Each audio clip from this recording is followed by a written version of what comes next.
Imana yumvise ibyacu byose. Mungu amesikia mambo yetu yote. Imana yishuye amarira yacu bene data. Mungu amejibia machozi yetu ndugu. Nimba waje hano ufite ikikuremeye, bibwire Yesu wenyene. Kama umekuja hapo uko na kuelemewa, mwambie Yesu peke yake. Haleluya. Amen. Bega muranyishimi.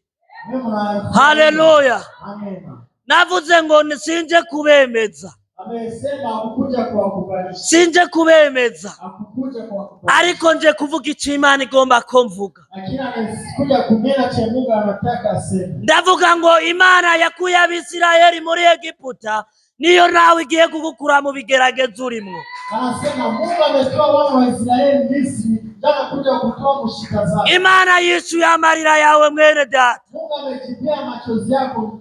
Aho uri hose wumve ko Imana iri kumwe nawe kandi yakwishuye. Kwenye uko pote usikie kama Mungu pamoja nawe na tena haguruka ugwane rero. Simama upigane. Haguruka ugwane. Simama upigane. Kazoza kawe kari mu biganza by'Imana. Kesho yako iko ndani ya mikono ya Mungu. Ivyo wari kubona nk'ibigeragezo, Imana kano kanya ibigize umunezero. Umekuona wao ni majaribu, wao wote Mungu anayabadilisha afanye kwa furaha. Imana ihabwe icubahiro. Amen. Haleluya. Amen. Haleluya. Amen.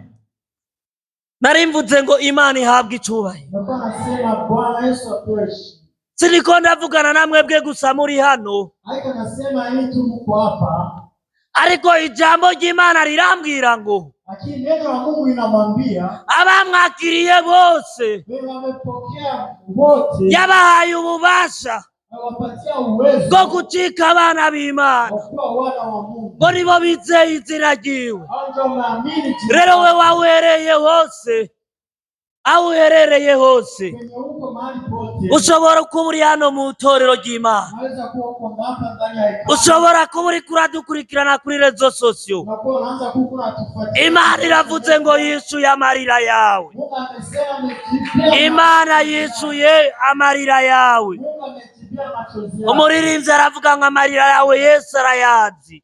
Mwimbaji amesema machozi yako Yesu anayajua. Rero no mugoroba Imana yishuye amarira yawe. Sasa jioni ya leo Mungu amejibia machozi. Nacho wiheba. Usikate tamaa. Ariko Imana yishuye amarira yawe. Lakini Mungu amejibia machozi. Ico dutegerezwa gukora nk'abana b'Imana. Tunapaswa kufanya kama watoto wa Mungu. No guhaguruka tukagwana. Kusimama tukapigana. Kubera ko Satani niyicaye. Kwa sababu Satani akaye. Satani aguma amerereje kugira ngo akumire. Satani anabakia anataka maratameza. Nibi ndiko ndavuga ushobora gusanga hariho Satani yatwaye. Hata hapo anasema unaanza kutaka kuna mwenye Shetani amepeleka. Satani ariko aramwereka ibintu ngo heraba. Wehe ngwijyanire mu bonti yari iryoshe. Unautana Shetani kama muonesha mengine. Ariko uko biri kose mwijuru hari Imana mwene data. Uko biri kose mwijuru hari Imana. Je narabonye Imana bene data. Narabonye Imana kugera nuno munsi. Narabonye Imana yishura abayisenze. Rero iyo Mana nabonye niyo nawe igiye kugukorera ibikomeye muri kano kanya. Haleluya. Haleluya. Imana ihabwe icubahiro cyane. Imana ikugirire neza. Ijambo ry'Imana rimbwira ngo nta jambo na rimwe rivuye ku Mana ribura ububasha. Neno la Mungu linasema hakuna neno hata moja linatoka kwa Mungu halina uwezo. Rero ijambo ry'Imana nimba rivuga ngo nta jambo na rimwe rivuye ku Mana ribura ububasha, Imana nayo iguhezagira. Ndakwatuye kumugisha mwene data. Ndakwatuye ko gushika aho bajya abantu bari babona mengo ntacu uzovamwo, hashike mu izina rya Yesu. Izina ry'Imana riguhabwa icubahiro cyane. Imana iguhezagire cyane.